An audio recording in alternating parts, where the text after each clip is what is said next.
राधे राधे मित्रों, राधे चैनल में आप सबका बहुत बहुत स्वागत है। श्रावण महात्म्यम अध्याय 12। आज हम 12वें अध्याय का श्रवण करेंगे। पिछले अध्याय में हमने तिथियों का महात्म्य के बारे में जाना। इस बार शिवजी ब्रह्म कुमारों से क्या कहते हैं, आइए इस श्रवण धारा में हम बहते हैं। श्री गणेशाय नमः। ईश्वर बोले, हे ब्रह्मपुत्र, अब मैं स्वर्णगौरी का शुभ व्रत कहूँगा। यह व्रत श्रावण मास के शुक्ल पक्ष तृतीया तिथि को होता है।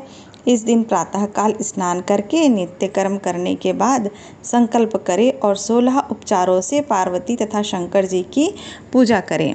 इसके बाद भगवान शिव से प्रार्थना करें, हे देवादेव आइए, हे जगतपते मैं आपसे प्रार्थना करता हूँ, हे सुरसोत्तम मेरे द्वारा की गई पूजा को आप स्वीकार करें। इस दिन भवानी पार्वती की प्रसन्नता और व्रत की पूर्णता के लिए दंपतियों को 16 बायन प्रदान करने चाहिए। द्विज श्रेष्ठ की प्रसन्नता के लिए मैं यह बायन प्रदान करता हूँ, ऐसा कहे।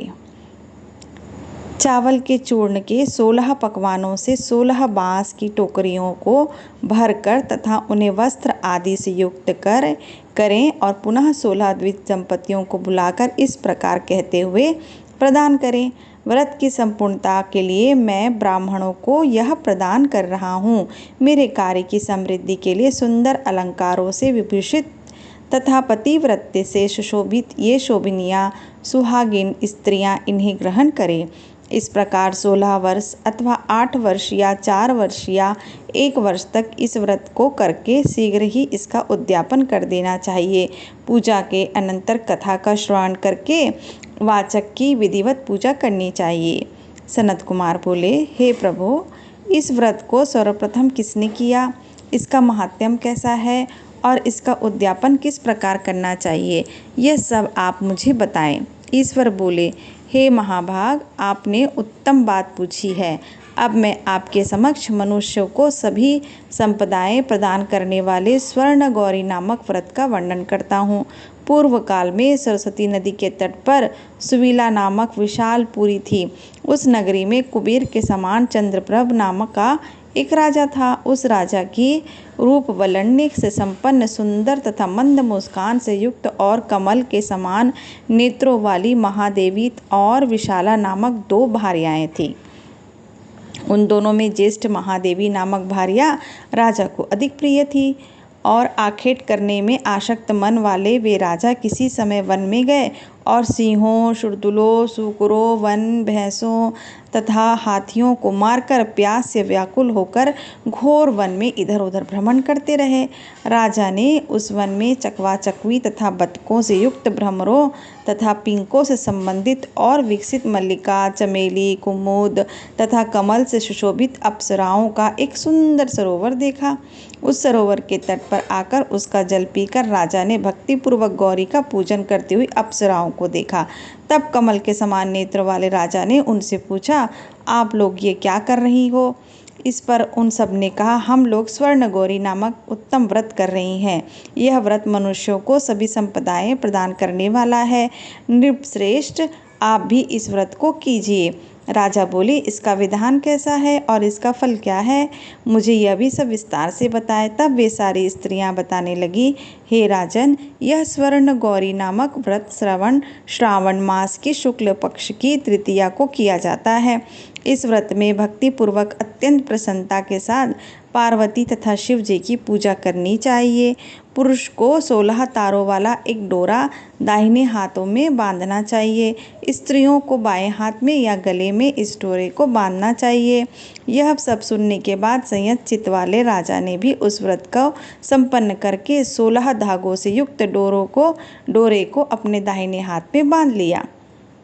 उन्होंने कहा, हे देवेशी, मैं इस डोरे को बांधता हूँ, आप मेरे ऊपर प्रसन्न हो और मेरा कल्याण करो। इस प्रकार देवी का व्रत करके वे अपने घर आ गए।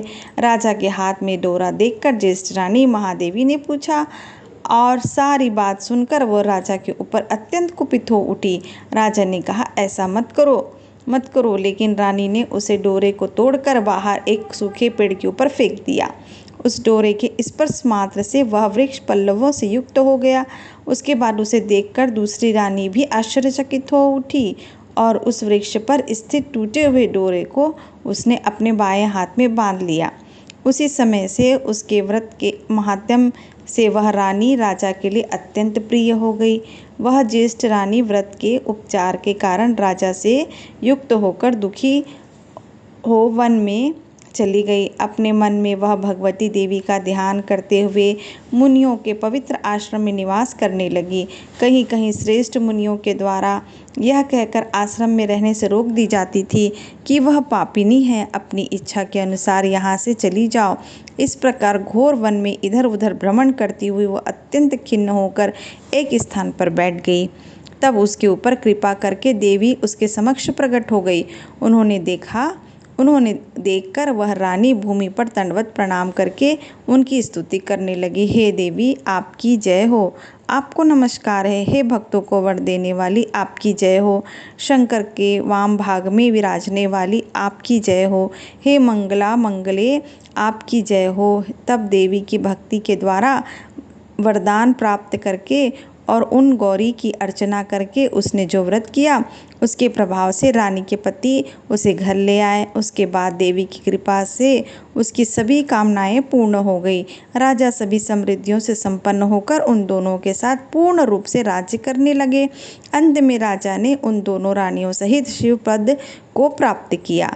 जो स्वर्ण गौरी को इस उत्तम व्रत को करता है वह मेरा तथा गौरी का अत्यंत प्रिय होता है और विपुल लक्ष्मी प्राप्त करके तथा भूलोक में शत्रु समूह को पराजित कर शिव जी के विशुद्ध लोक को जाता है। सनत कुमार, अब आप जातित होकर व्रत के उद्यापन की विधि सुनिए।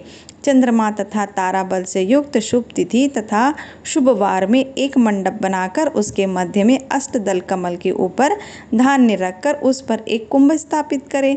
पुनः उसके ऊपर 16 पल प्रमाण का बनाया हुआ एक तिलपुरी ताम्रमय पूर्ण पात्र रखें और उस पर पार्वती शंकर की 2 प्रतिमाएं स्थापित करें।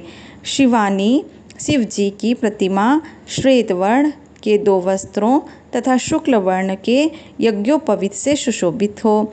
उसके बाद वेदोक्त मंत्रों से विधि पूर्वक उनकी प्रतिष्ठा करें और भली भांति पूजा करके रात्रि में जागरण करें। इसके अनंतर प्रातःकाल पूजा करने के बाद होम करें। सर्वप्रथम ग्रह होम करके प्रधान होम करें। हवन के लिए यव मिश्रित तिल धृत से परिपूर्ण से सशक्त होना चाहिए। 1000 अथवा 100 आहुति डालनी चाहिए। उसके बाद वस्त्र अलंकार तथा गौ के द्वारा आचार्य की पूजा करनी चाहिए और वायान प्रदान करना चाहिए। इसके बाद ब्राह्मणों को भोजन कराना चाहिए। साथ ही 16 दंपतियों को भी भोजन कराना चाहिए। अपने द्रव्य सामर्थ्य के अनुसार उन्हें भूयसी दक्षिणा देनी चाहिए। अंत में हर्षोल्लास से युक्त होकर बंधुजनों के साथ स्वयं भोजन करना चाहिए। इस प्रकार श्री स्कंद पुराण के अंतर्गत ईश्वर सनत कुमार संवाद में श्रावण मास का अध्याय समाप्तम। यह स्वर्ण गौरी दरिद्र कथन नामक 12वां अध्याय परिपूर्ण हुआ, जिसमें हमने तृतीया में स्वर्ण गौरी व्रत कथन नामक व्रत का वर्णन सुना। तो मिलते हैं अब अगले अध्याय के अमृत धारा में। हम सब साथ बहेंगे तो जोर से जयकारा लगाइए। हर हर महादेव। राधे राधे।